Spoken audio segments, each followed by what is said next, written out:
Thank you very much for making a date on the marketplace. Welcome back.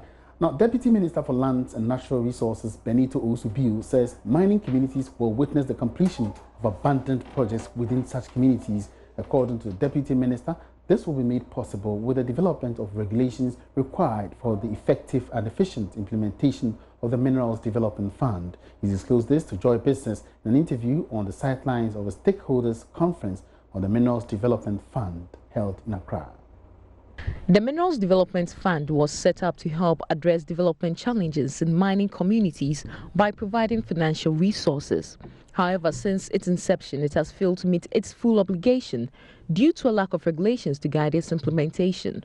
But speaking to Joy Business, the Deputy Minister for Lands and Resources, Benito Owusu-Biu, said once the regulations are implemented, they will transform mining communities, especially with the completion of abandoned projects. Disbursement was being channeled to them, I would say, on piecemeal basis. It made it difficult for the projects to be able to be completed in time, for them to be used or utilized for the benefit of the people who they were supposed to benefit. You go to University of Mines at Takwa, and over 5 or 6 structures, all of them uncompleted, dating back to 6-7 years ago. Yes, the board have been informed about such issues, and now that they are in, they can plan and gear the disbursement towards the ones that are needed by the university now, so that at least some of them can be completed. You mentioned quite a number of projects. Aside the ones from the university, does it mean that other legacy projects are also going to be completed? Yes, the others will be completed. Yes, we will look at which ones they as a board, not as they as a board, will look at which ones are very important that need to be completed early.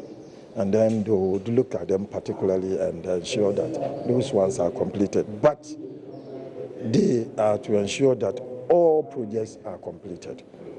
The Deputy Minister was speaking at the National Stakeholders Forum on the Minerals Development Fund and implementation. He revealed that some 70 million Ghana cedis had been disbursed from the fund. As we speak now, in 2017, about 70 million was disbursed. 2018, we're looking at 135 million. But as at now, I think so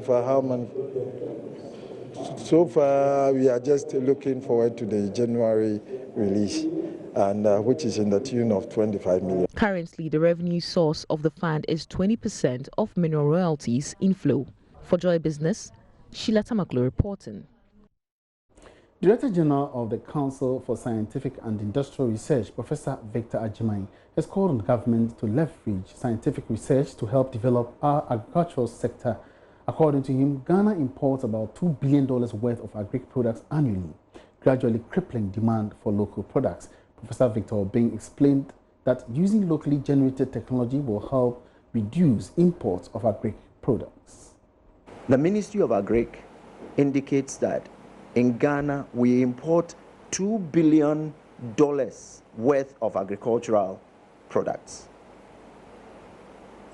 And these are, you have rice imports amounting to approximately $1 billion. Sugar, 400 million. Poultry products, 300 million. You have tomatoes, 250 million. So you find out that things that we can produce in the country, we are importing. So what we do as research is to focus on these key import-driven commodities.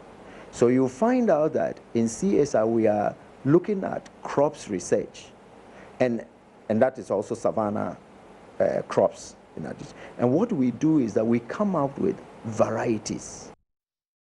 Let's turn attention to some issues in the housing sector. Government has reiterated its commitment to establish a national mortgage fund.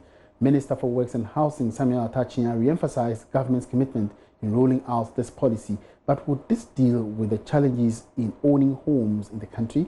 Philip Namfuri assesses the impact of proposed national mortgage fund by government in this report.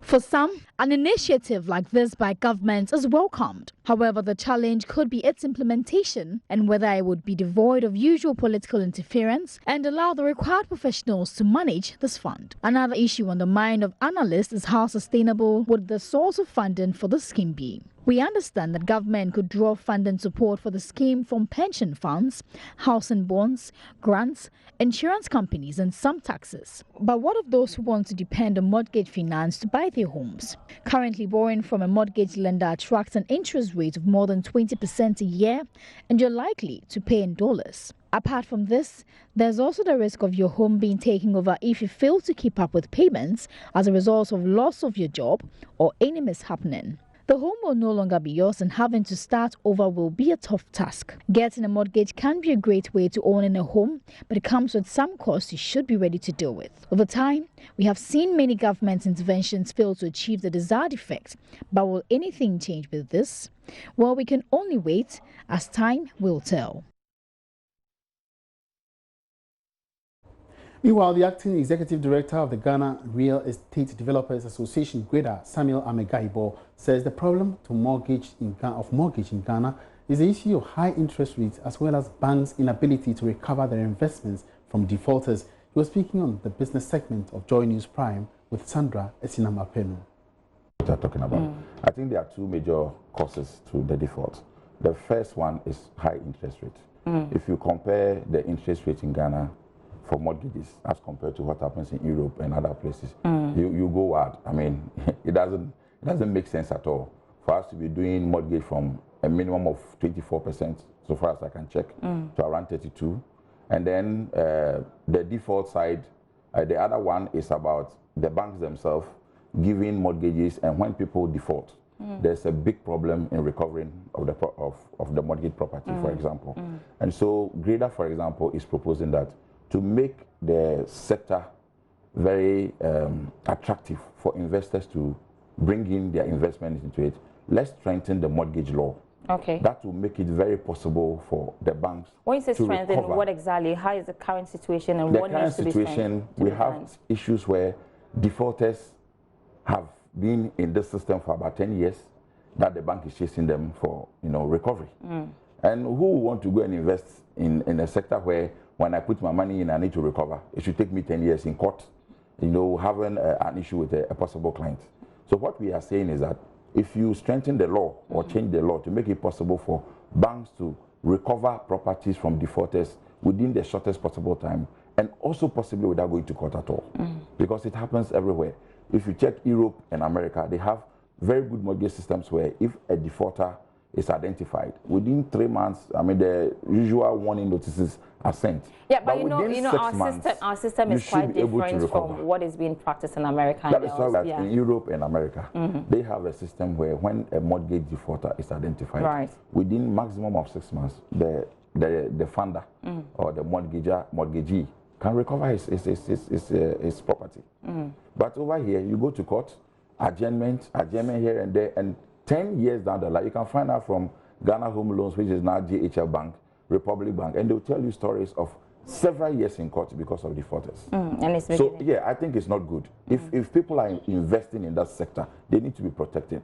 And I also believe that because the interest rates are also high, that is why we're having this problem. That is why you saw the minister making mention of what government is trying to do. Government is trying to intervene in that area to come and roll out some cheaper mortgage schemes, and all the banks are interested. So if it works, it is one of the areas where the mortgagors will also begin to benefit. I see, but do you think that we have the financial muscles, we are sound to take up or back on social housing projects as being proposed by governments? And in this case, I'm talking about the free glamorous apartments.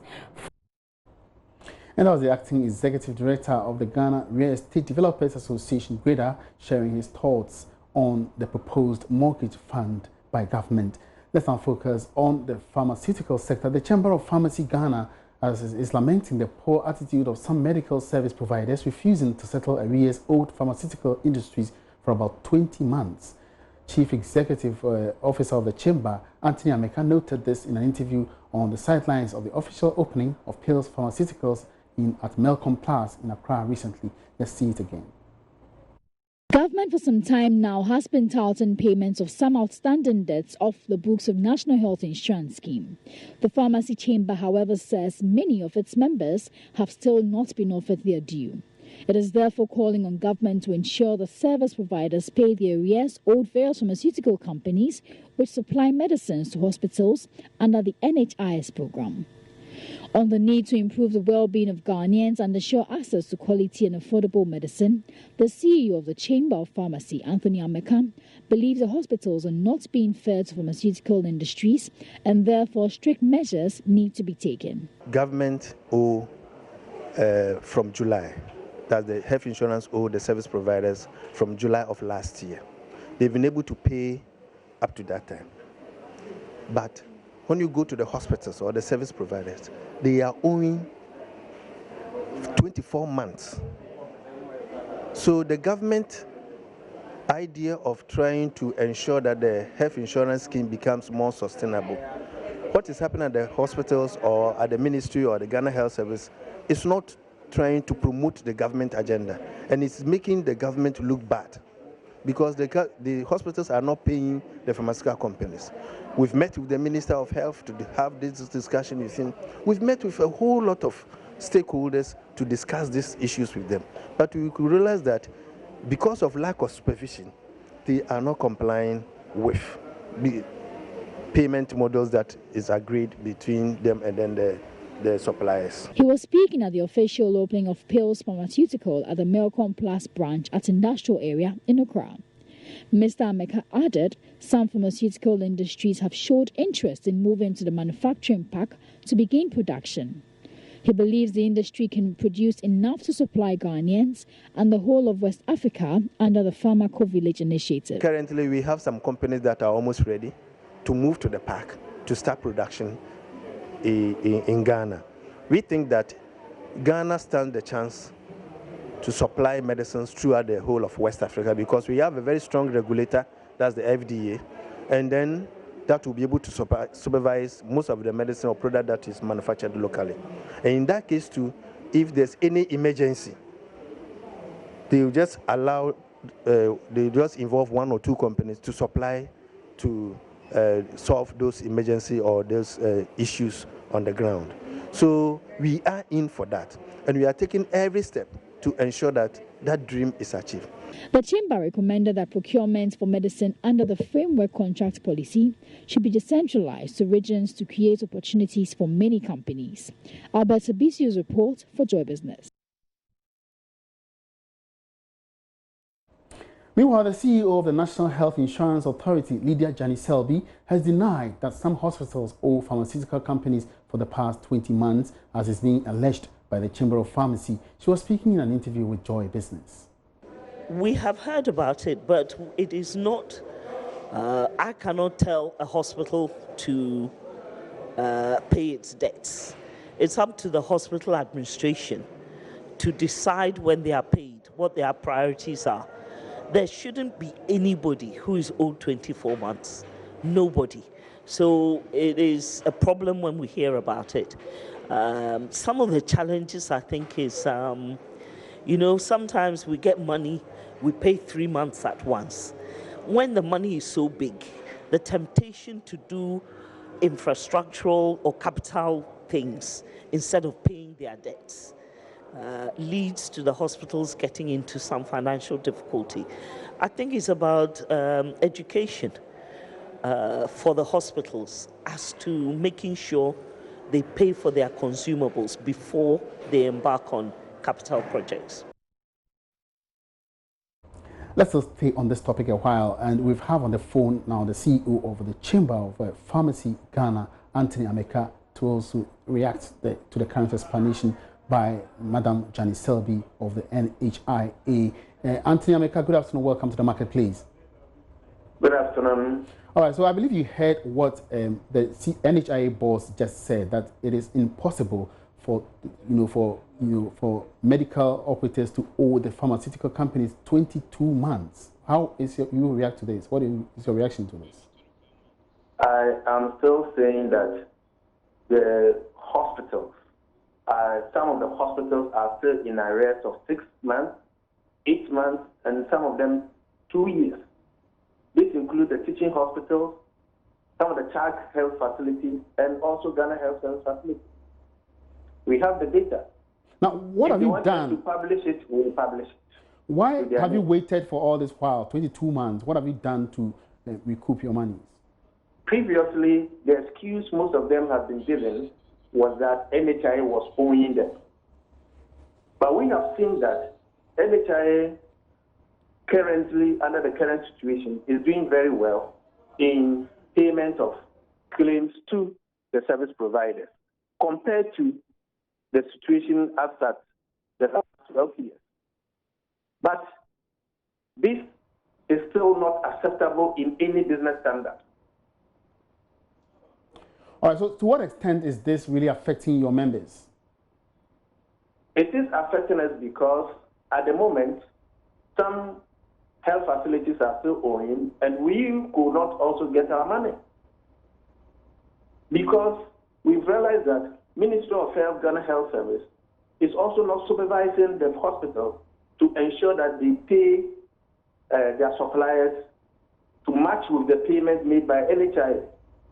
What NHIA can also do to support the various the suppliers is to sign a contract with the service providers to ensure that payment to suppliers matches with the releases to them, or else revoke their accreditation. This will ensure that patients enjoy full services at the hospital.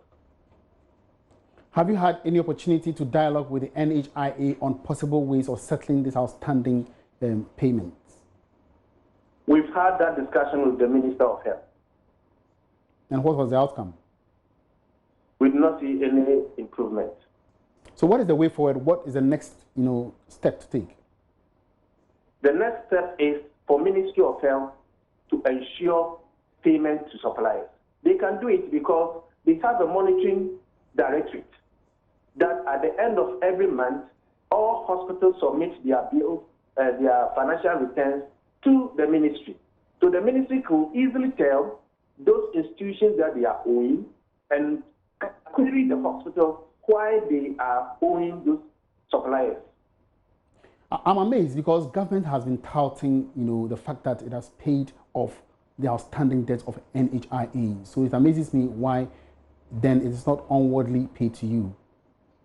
Yes, that's why I'm saying that the behavior of the hospitals and then the Ministry of Health is actually impeding the image and the genuine effort of His Excellency Nana Addo Dankwa Akufo-Addo, the President, in solving the problem of national health insurance and also making sure that medicines are available at the various health facilities for the patient.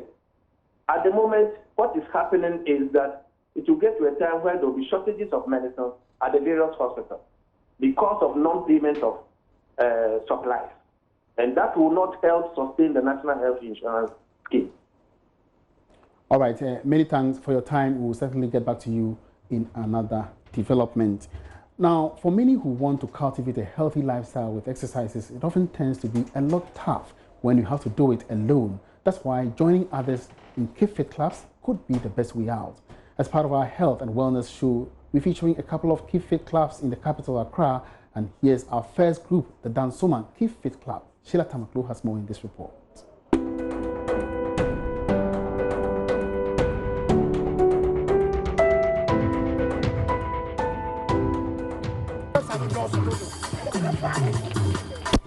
So as part of this year's health and wellness show, we are looking at the role of Keep Fit clubs in helping us keep shape. And today I am here with the Dansuman Keep Fit Club at their residence here in the Dansuman Keep Fit Park. So here we go.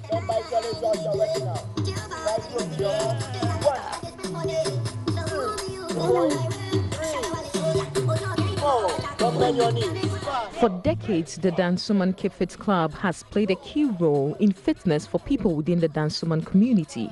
So this club started about 30 years ago.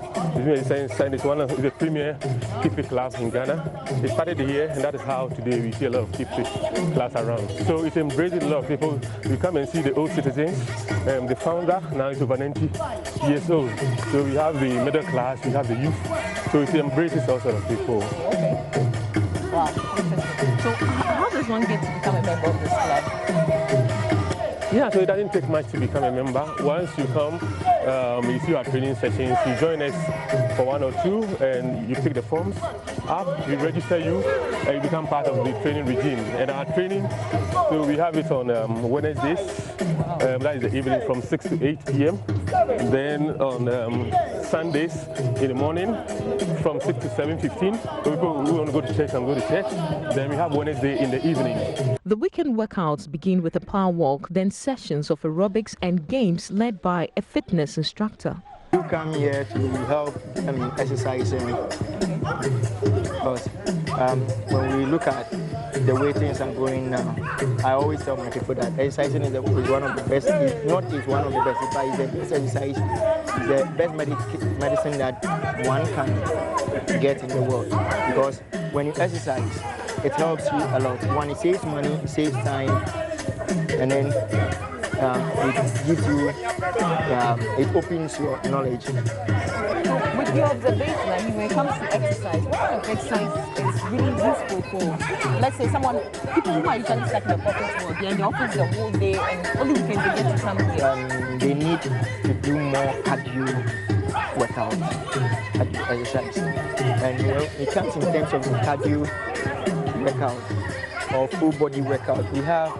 the one that will help the heart beat faster, because the heart is supposed to beat faster, because see, during the day they don't have much time to work out.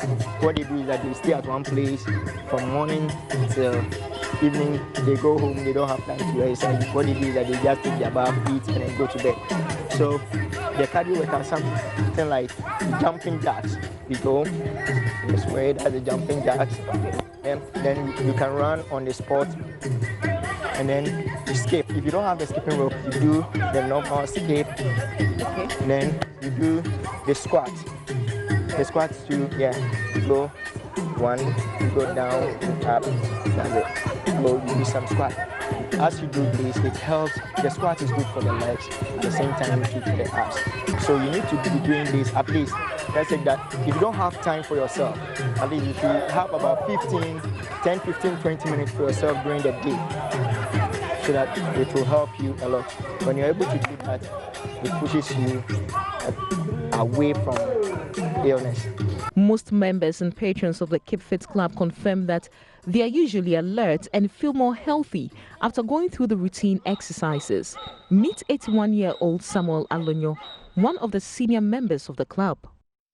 I joined the club in 1993, and I have been very active since then for all these years. Okay, so I mean, clearly, but how old are you for an old person to be here? I'm only 80 years. 80 years? Yes, I'll be 81 August 20 this year. Okay. Yes. So this kind of workout, I mean, how does it help you? I tell you, but for this, some of us would have been bedridden. But we do active walking, exercising, doing this aerobics almost 3 times or 4 times a week. Others also share their experiences. Okay. And since you joined, have you seen any improvements in your lifestyle? Oh yes, I have.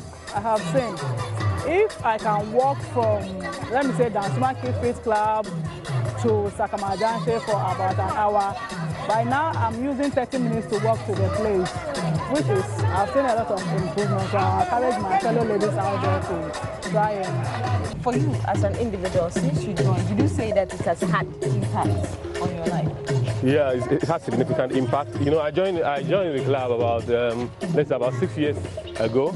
Until then, I was not having any kind of exercise. I used to have these colds. I mean, I used to visit the hospital quite a lot. Almost every month I need to go to the hospital. But since I can tell you for sure that since I started this exercise, I have I've never gone to the hospital before. I mean, not having any kind of disease. I mean, I do my medical checkup and everything is good. So it's motivated by, I mean, for health for one, and this is also a social club as well. So I come here, I meet people, and yeah, we meet friends, we have fun together. Okay. 1, 2, 3, 4. Okay, so here at the Dansuman Keep Fit Club, you know, as part of activities to keep fit, they have their own game they call the bent ball, which goes something like that. You toss the ball, touches the ground, and then it's passed back to me. Now that is a full body workout, and we're going to find out more about this. So what exactly is the bent ball? The bent ball is a game originated by the Dansuman Keep Fit Club somewhere, some 20-25 years ago, about from one of our leaders called Mr. Ajin Tete. He used to be one of the trainers of the athletes of Ghana. He's a well-known person in Ghana. And this game, each time we come for Keep Fit after the aerobics and the normal training ground, we used to play. It's just like playing the what you call, the men's, the ladies, what you call handball. But this one, the rules are a bit different. Anytime I throw the ball at you, you need to touch the ground and throw it back to me. I can turn 360 without moving a step. If I should move a step, it's a foul against me. Okay. If somebody is coming from behind and heckles me, it's a foul. Insofar as I've gotten the ball, I have total control over the ball until I pass it on to a partner. Okay. We can create a goal post or hit the basketball net. That means you scored. It can be played by both men and women. Sometimes we play the women's section when we play the men's section. So this is a very interesting and a very hard-working ball. If you play just like 5, 10 minutes, 20 minutes, you realize that you've done a lot. Okay.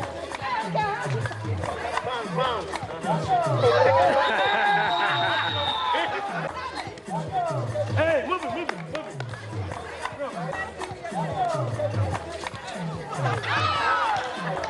There's no gainsay that benefits of exercise go beyond weight loss, but also ensure maximum health and total fitness. So after all the jumping and, you know, tossing of footballs and so much activity, you wind down with some stretching. I mean, for us here today, the key lesson is indeed your health is your wealth, like you heard from the various members. So for you out there, we encourage you to join a Keep Fit club in your area, perhaps a gym, and work out and stay fit. Reporting for Joy Business, my name is Latoya. 3, 4. Very interesting piece there on healthy lifestyles. And on that note, we wrap up this afternoon's edition of the Marketplace. Many thanks for your company. My name is Emmanuel Abuaji. Let's meet again same time tomorrow. Have a good afternoon.